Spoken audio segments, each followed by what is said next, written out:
আজকে আপনারা জানেন কয়েকদিন আগে এই বাউল শিল্পীদের উপর আক্রমণ হয়েছিল।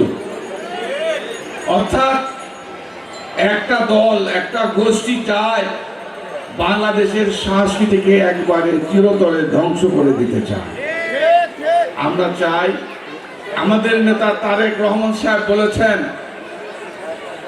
আপনারা জানেন 31 দফার মধ্যে সংস্কৃতির কথা উল্লেখ করেছেন। সেখানে এই বাউল গান, এই মাদার গান, যাত্রা গান, এই বাংলাদেশের ঐতিহ্যের কথা উনি উল্লেখ করেছেন। আমরা চাই পার্শ্ববর্তী রাষ্ট্র ভারত সারা পৃথিবীর মানচিত্রে নিজেদেরকে প্রতিষ্ঠিত করেছে শুধু একটা মাধ্যম, সেটা হচ্ছে সংস্কৃতি।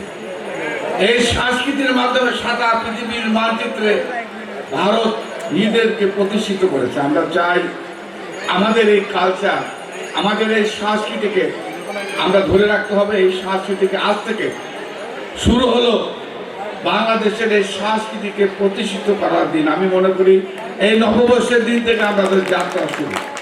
আমরা এবছর বৈশাখী মেলার আয়োজন করেছি। সরকারের নির্দেশনা মোতাবেক যে প্রোগ্রামগুলো আমাদেরকে করতে বলা হয়েছে, আমরা সেই অনুযায়ী শোভাযাত্রা শেষে কালচারাল প্রোগ্রামের আয়োজন করেছি এবং সাংস্কৃতিক অনুষ্ঠানে আমরা চেষ্টা করেছি যে নাটোর জেলার সকল প্রকার যত সাংস্কৃতিক গোষ্ঠী আছে তাদেরকে এখানে পার্টিসিপেট করার সুযোগ দেওয়া হয়েছে। এছাড়া আজকে বৈশাখী মেলারও উদ্বোধন করা হবে এবং একই সাথে আমাদের শিশুদের চিত্রাঙ্কন প্রতিযোগিতা সহ বিভিন্ন রকমের আয়োজন আছে এবং একই সাথে লোকজ খেলাগুলোকেও যাতে উৎসাহিত করা হয় সেজন্য লাঠি খেলা সহ বিভিন্ন রকমের আয়োজন রাখা হয়েছে।